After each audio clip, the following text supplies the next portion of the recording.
Torrejas de natas, 10, octubre. Ingredientes: una taza de natas, 6 huevos, canela y almíbar. Manera de hacerse: se toman los huevos, se parten y se les separan las claras. Las 6 yemas se revuelven con la taza de natas. Se baten estos ingredientes hasta que se torne ralo el batido. Entonces se vierten sobre una cazuela previamente untada con manteca. Esta mezcla dentro de la tartera no debe sobrepasar un dedo de altura. Se pone sobre la horquilla a fuego muy bajo y se deja cuajar. Tita estaba preparando estas torrejas a petición expresa de Gertrudis, pues era su postre favorito. Tenía mucho tiempo de no comerlo y quería hacerlo antes de dejar el rancho al día siguiente. Había pasado en casa solo una semana, pero esto era mucho más de lo que había planeado. Mientras Gertrudis untaba la cazuela donde Tita vaciaría las natas batidas, no paraba de hablar. Tenía tantas cosas que contarle que ni con un mes hablando día y noche podría agotar su conversación. Tita la escuchaba con gran interés. Es más, le daba temor que dejara de hacerlo, pues entonces le tocaría el turno a ella. Sabía que solo le quedaba el día de hoy para contarle a Gertrudis su problema, y aunque se moría de ganas de desahogarse con su hermana, tenía resquemores en cuanto a la actitud que ésta tomaría con ella. La estancia de Gertrudis y su tropa en la casa, en lugar de agobiar de trabajo a Tita, le había proporcionado una enorme paz. Con tanta gente por toda la casa y los patios, era imposible conversar con Pedro. Ya no se diga encontrarse con él en el cuarto oscuro. Esto tranquilizaba a Tita, pues aún no estaba preparada para hablar con él. Antes de hacerlo, quería analizar bien las posibles soluciones que tenía el problema de su embarazo y tomar una determinación. Por un lado estaba ella y Pedro, y por otro estaba su hermana en total desventaja.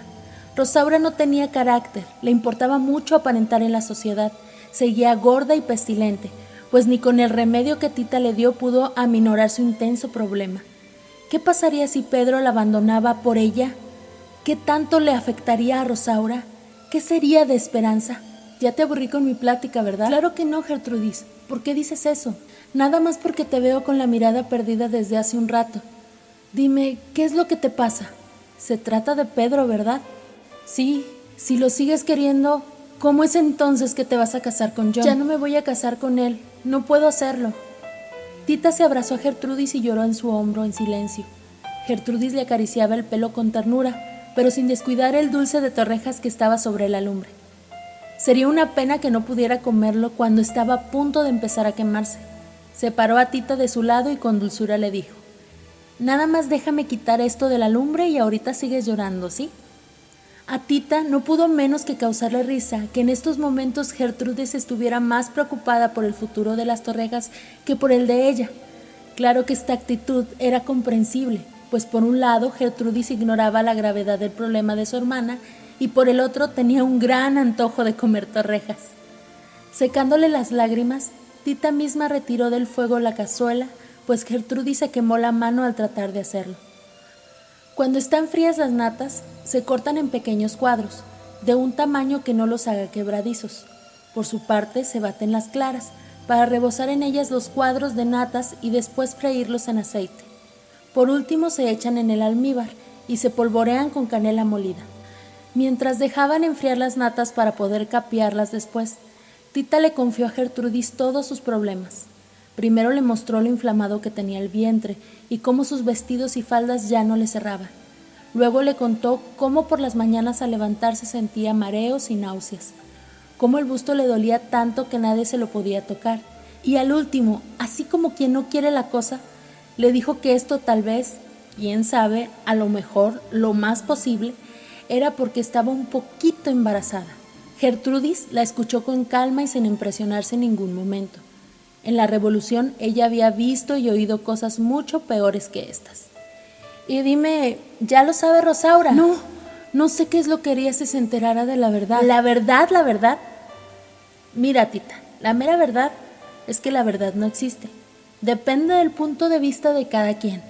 Por ejemplo, en tu caso, la verdad podría ser que Rosaura se casó con Pedro a la mala, sin importarle un comino que ustedes verdaderamente se querían. ¿Verdad que no miento? Pues sí, pero el caso es que ahora ella es la esposa y no yo. ¿Eso qué importa? ¿Esa boda cambió en algo lo que Pedro y tú sentían de verdad? No. ¿Verdad que no? Pues claro, porque ese amor es uno de los más verdaderamente verdaderos que yo he visto en mi vida. Y tanto Pedro como tú cometieron el error de callar la verdad. Pero aún están a tiempo. Mira, mamá ya murió. Y verdad de Dios que ella sí que no entendía razones. Pero con Rosaura es distinto. Ella bien que sabe la verdad y la tiene que entender. Es más, creo que en el fondo siempre la ha entendido. Así que a ustedes no les queda otra que hacer valer su verdad y punto. ¿Me aconsejas entonces que hable con ella? Mira, en lo que yo te digo lo que haría en tu lugar, ¿por qué no vas preparando el almíbar para mis torrejas? Digo, para ir adelantando, porque la verdad es que ya se está haciendo tarde. Tita aceptó la sugerencia y empezó a elaborar el almíbar, sin perder detalle de las palabras de su hermana. Gertrudis estaba sentada de frente a la puerta de la cocina que daba al patio trasero. Tita estaba al otro lado de la mesa y dando la espalda a la puerta, por lo que era imposible que viera venir a Pedro caminando hacia la cocina cargando un costal de frijol para alimentar a la tropa. Entonces Gertrudis, con su gran práctica en el campo de batalla, midió estratégicamente el tiempo que Pedro tardaría en cruzar por el umbral de la puerta para, en ese preciso instante, dispararle las palabras. Y creo entonces sería bueno que Pedro se enterara de que esperas un hijo suyo. Con gran éxito dio en el blanco. Pedro, fulminado, dejó caer el costal al suelo. Se moría de amor por Tita. Esta giró asustada y descubrió a Pedro que la miraba emocionado hasta las lágrimas. Pedro, qué casualidad que llega. Mi hermana tiene algo que decirle. ¿Por qué no van a la huerta a platicar mientras yo termino el almíbar? Tita no sabía si recriminarle o agradecerle a Gertrudis su intervención. Más tarde hablaría con ella, pero ahora no le quedaba otra que hacer lo propio con Pedro. En silencio, Tita le dio a Gertrudis la vasija que tenía en las manos, donde había empezado a preparar el almíbar. Sacó del cajón de la mesa un arrugado papel con la receta escrita en él y se lo dejó a Gertrudis por si acaso lo necesitaba. Salió de la cocina seguida por Pedro. Claro, Gertrudis necesitaba de la receta, sin ella sería incapaz de hacer nada. Con cuidado empezó a leerla y a tratar de seguirla. Se bate una clara de huevo en medio cuartillo de agua para cada 2 libras de azúcar o piloncillo. 2 claras de huevo en un cuartillo de agua para 5 libras de azúcar y en la misma porción para mayor o menor cantidad. Se hace hervir el almíbar hasta que suba 3 veces, calmando el hervor con un poco de agua fría que se echará cada vez que suba. Se aparta entonces del fuego, se deja reposar y se espuma. Se le agrega después otra poca de agua junto con un trozo de cáscara de naranja, anís y clavo al gusto, y se deja hervir. Se espuma otra vez y cuando ha alcanzado el grado de cocimiento llamado de bola, se cuela en un tamiz o en un lienzo tupido sobre un bastidor. Gertrudis leía la receta como si leyera jeroglíficos. No entendía cuánta azúcar se refería al decir 5 libras, ni qué era un cuartillo de agua y mucho menos cuál era el punto de bola. La que estaba verdaderamente hecha bolas era ella. Salió al patio a pedirle a Chencha su ayuda. Chencha estaba terminando de repartir frijoles a correligionarios de la 5ª mesa del desayuno.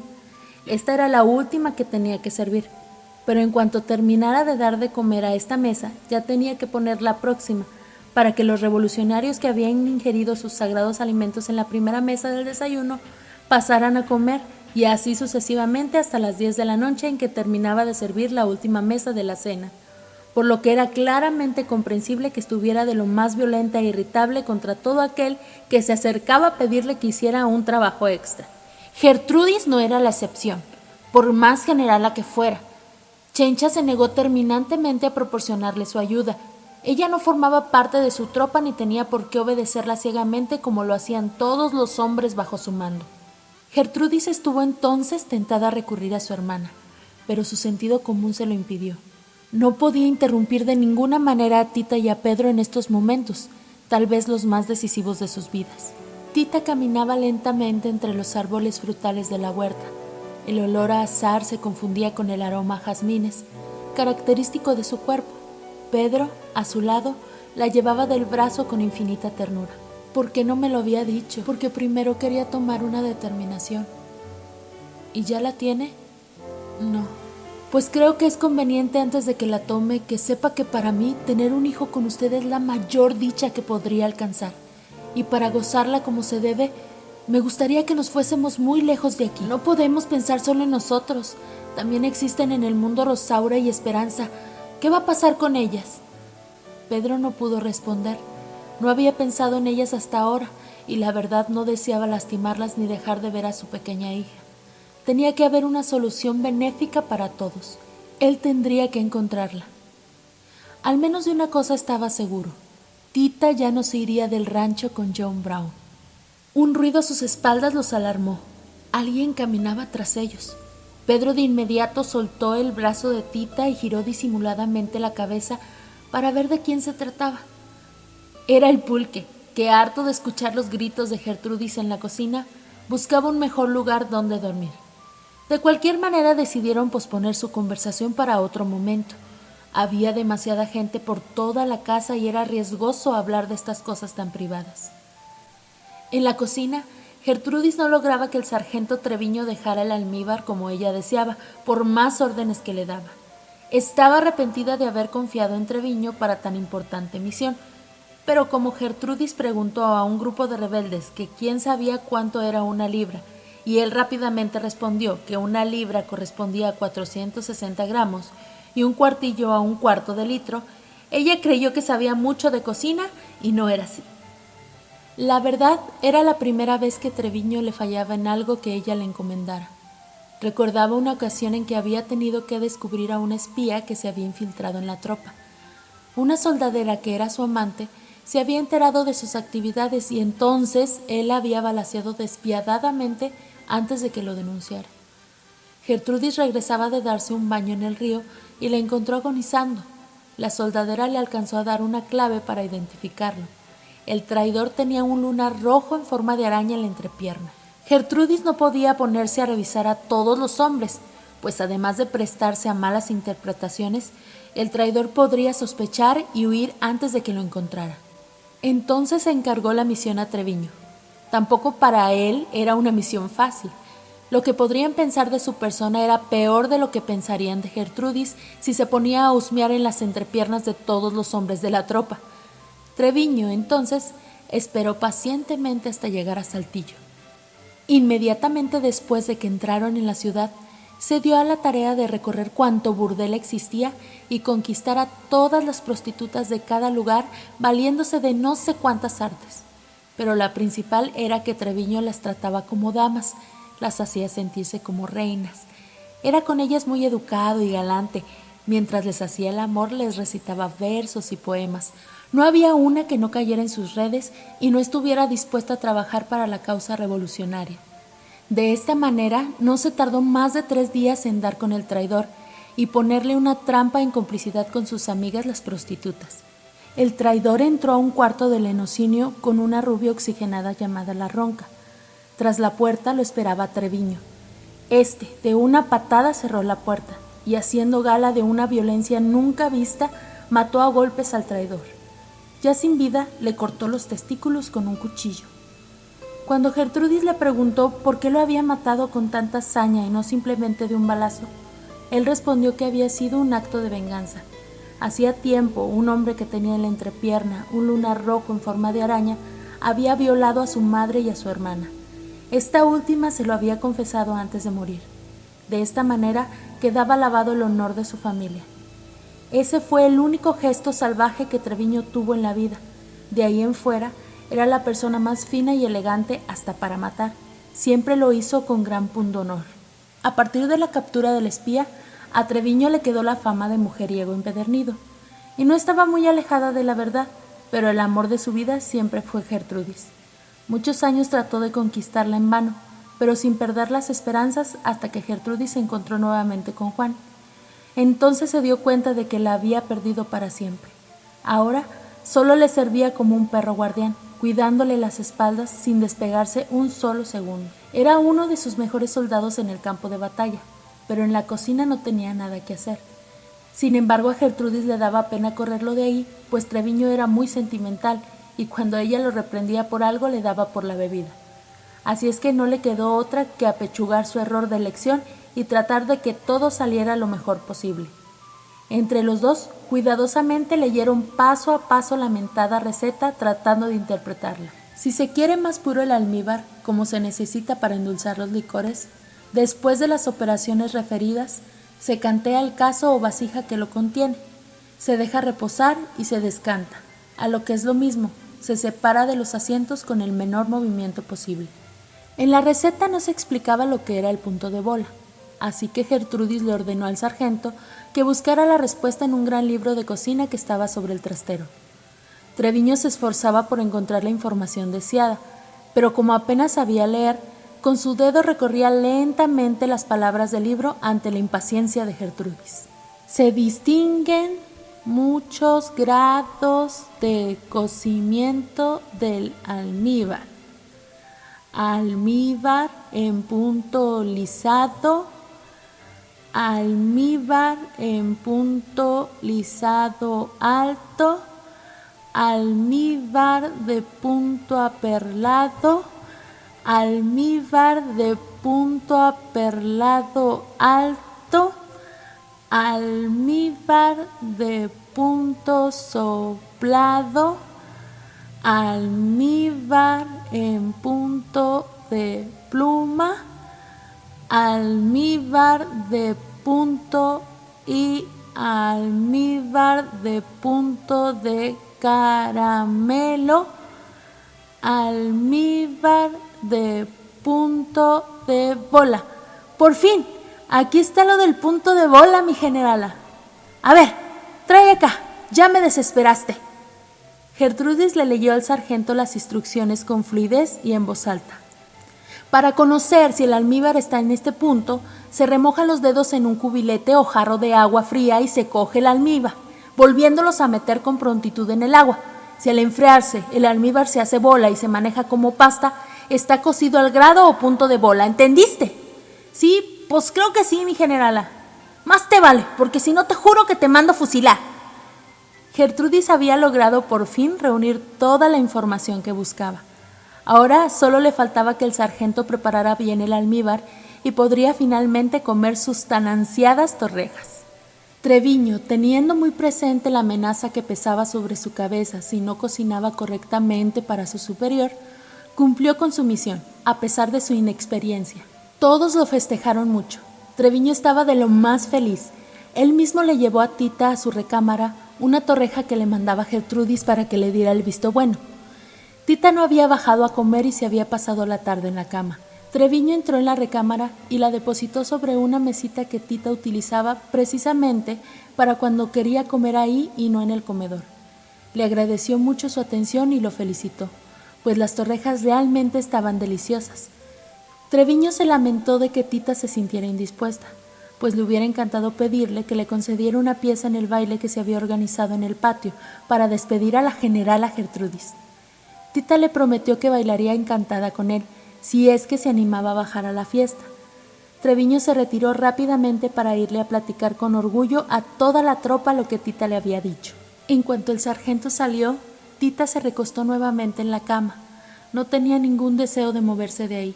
La inflamación en el vientre no le permitía estar sentada por mucho tiempo. Tita pensó en la cantidad de veces en que había puesto a germinar trigo, frijoles, alfalfa y algunas otras semillas o granos, sin tener idea de lo que éstas sentían al crecer y cambiar de forma tan radicalmente. Ahora le admiraba la disposición con que abrían su piel y dejaban que el agua las penetrara libremente, hasta hacerlas reventar, para dar paso a la vida. Con qué orgullo dejaban salir de su interior la primera punta de la raíz, con qué humildad perdían su forma anterior, con qué donaire mostraban al mundo sus hojas. A Tita le encantaría ser una simple semilla, no tener que dar cuentas a nadie de lo que se estaba gestando en su interior y poder mostrarle al mundo su vientre germinado sin exponerse al rechazo de la sociedad. Las semillas no tenían este tipo de problemas, sobre todo no tenían madre a la que temer ni miedo a que las enjuiciara. Bueno, Tita físicamente tampoco tenía madre, pero aún no podía quitarse de encima la sensación de que le caería de un momento a otro un fenomenal castigo del más allá, auspiciado por mamá Elena. Esta sensación le era muy familiar, la relacionaba con el temor que sentía cuando en la cocina no seguía las recetas al pie de la letra. Siempre lo hacía con la certeza de que mamá Elena la descubriría, y en lugar de festejarle su creatividad, la reprendería fuertemente por no respetar las reglas, pero no podía evitar la tentación de transgredir las fórmulas tan rígidas que su madre quería imponerle dentro de la cocina y de la vida. Permaneció un buen rato descansando, recostada sobre la cama, y solo se volvió a levantar cuando escuchó a Pedro cantar bajo su ventana una canción de amor. Tita llegó de un brinco a la ventana y la abrió. ¿Cómo era posible que a Pedro se le ocurriera tal atrevimiento? En cuanto lo vio, supo por qué. A legua se veía que estaba borrachísimo. A su lado, Juan lo acompañaba con la guitarra. Tita se asustó mucho. Ojalá que Rosaura ya estuviera dormida, o si no, la que se iba a armar. Mamá Elena entró furiosa a la habitación y le dijo: ¿Ya viste lo que estás ocasionando? Pedro y tú son unos desvergonzados. Si no quieres que la sangre corra en esta casa, vete a donde no puedas hacerle daño a nadie, antes de que sea demasiado tarde. La que se debería de ir es usted. Ya me cansé de que me atormente. Déjenme en paz de una vez por todas. No lo voy a hacer hasta que te comportes como una mujer de bien, o sea, decentemente. ¿Qué es comportarse decentemente? ¿Como usted lo hacía? Sí. Pues es lo que hago. ¿O no tuvo usted una hija ilícitamente? Te vas a condenar por hablarme así, no más de lo que usted está. ¡Cállate la boca! Pues, ¿qué te crees que eres? Me creo lo que soy, una persona que tiene todo el derecho a vivir la vida como mejor le plazca. Déjeme de una vez por todas, ya no la soporto. Es más, la odio, siempre la odié. Tita pronunció las palabras mágicas para hacer desaparecer a mamá Elena para siempre. La imponente imagen de su madre empezó a empequeñecer hasta convertirse en una diminuta luz. Conforme el fantasma se desvanecía, el alivio crecía dentro del cuerpo de Tita. La inflamación del vientre y el dolor de los senos empezaron a ceder. Los músculos del centro de su cuerpo se relajaron, dando paso a la impetuosa salida de su menstruación. Esta descarga, tantos días contenida, mitigó sus penas. Respiró profunda y tranquilamente. No estaba embarazada, pero no con eso terminaban sus problemas. La pequeña luz a que fue reducida la imagen de mamá Elena empezó a girar rápidamente. Atravesó el cristal de la ventana y salió disparada hacia el patio como un buscapiés enloquecido. Pedro, en su borrachera, no se dio cuenta del peligro. Cantaba muy contento Estrellita, de Manuel M. Ponce, bajo la ventana de Tita, rodeado de revolucionarios igual de tomados que él. Gertrudis y Juan tampoco olieron la desgracia. Bailaban como dos adolescentes recién enamorados a la luz de uno de los tantos quinqués de petróleo que estaban diseminados por todo el patio para alumbrar la fiesta. De pronto, el buscapiés se acercó a Pedro girando vertiginosamente y con una furia hizo que el quinqué más cercano a él estallara en 1000 pedazos. El petróleo esparció las llamas con rapidez sobre la cara y el cuerpo de Pedro. Tita, que estaba terminando de tomar las medidas adecuadas para recibir su menstruación, escuchó el alboroto que el accidente de Pedro provocaba. Precipitadamente llegó hasta la ventana, la abrió y vio a Pedro corriendo por todo el patio convertido en una antorcha humana. Entonces Gertrudis lo alcanzó, se arrancó de un tirón la falda de su vestido y con ella cubrió a Pedro, derribándolo sobre el piso. Tita no supo cómo bajó las escaleras, pero llegó al lado de Pedro en solo 20 segundos. Gertrudis le quitaba en ese momento la ropa humeante. Pedro aullaba de dolor. Tenía quemaduras por todo el cuerpo. Entre varios hombres lo cargaron cuidadosamente para llevarlo a su recámara. Tita tomó a Pedro de la única mano que tenía libre de quemaduras y no se separó de él. Cuando iban subiendo las escaleras, Rosaura abrió la puerta de su recámara. Percibió de inmediato un fuerte olor a plumas quemadas. Se acercó a la escalera con la intención de bajar a ver qué sucedía y ahí se topó con el grupo que cargaba a Pedro envuelto en humo. Tita, a su lado, lloraba desconsolada. El primer intento de Rosaura fue correr a ayudar a su marido. Tita trató de soltarle la mano a Pedro para permitir que Rosaura se acercara a él, pero Pedro, entre quejidos y hablándole por primera vez de tú, clamó: «Tita, no te vayas, no me dejes». «No, Pedro, no lo haré». Tita tomó nuevamente la mano de Pedro. Rosaura y Tita se miraron un momento retadoramente. Entonces Rosaura comprendió que ella no tenía nada que hacer ahí, se metió en su recámara y se cerró con llave. De ahí no salió en una semana. Como Tita no podía ni quería desprenderse del lado de Pedro, ordenó a Chencha que trajera claras de huevo batidas con aceite y bastantes papas crudas bien machacadas. Estos eran los mejores métodos que conocía contra las quemaduras. Las claras de huevo se ponen con una pluma fina sobre la parte dañada, renovando la aplicación cada vez que el alimento se seque. Después hay que poner emplastos de papas crudas machacadas para reducir la inflamación y calmar el dolor. Tita se pasó toda la noche aplicándole estos remedios caseros. Mientras le ponía el emplasto de papas, observaba el amado rostro de Pedro. Ni señas quedaban de sus pobladas cejas y sus grandes pestañas. El cuadrado mentón ahora tenía forma oval por la hinchazón. A Tita no le importaba que fuera a quedar con alguna marca, pero tal vez a Pedro sí. ¿Qué ponerle para evitar que le quedaran cicatrices? Nacha le dio la respuesta, que a su vez, Luz del Amanecer le había dado a ella. Lo mejor en estos casos era ponerle a Pedro corteza del árbol de tepescohuite. Tita salió corriendo al patio y sin importarle que la noche estaba muy avanzada levantó a Nicolás y lo mandó a conseguir esa corteza con el mejor brujo de la región. Ya casi al amanecer logró calmar un poco el dolor de Pedro y que éste se quedara dormido por un momento. Aprovechó para salir a despedirse de Gertrudis, pues desde hacía rato oía los pasos y las voces de las gentes de su tropa mientras alistaban a los caballos para retirarse. Gertrudis habló con Tita por largo rato. Lamentaba no poderse quedar a ayudar en el infortunio, pero le habían llegado órdenes de atacar Zacatecas. Gertrudis le agradeció los momentos tan felices que habían pasado a su lado. Le aconsejó que no dejara de luchar por Pedro y antes de despedirse le dio una receta que las soldaderas usaban para no embarazarse. Después de cada relación íntima se hacían un lavado con agua hervida y unas gotas de vinagre. Juan se acercó a ellas e interrumpió la conversación para informarle a Gertrudis que era hora de partir. Juan le dio un fuerte abrazo a Tita y le envió a Pedro por su conducto los mejores deseos para su restablecimiento. Tita y Gertrudis se abrazaron emocionadas. Gertrudis subió a su caballo y se fue. No iba cabalgando sola, llevaba a su lado, en la alforja, su niñez encerrado en un frasco de torrejas de nata. Tita los vio irse con lágrimas en los ojos. Chencha también, pero al contrario de las de Tita, las de ella eran de felicidad. Por fin podría descansar.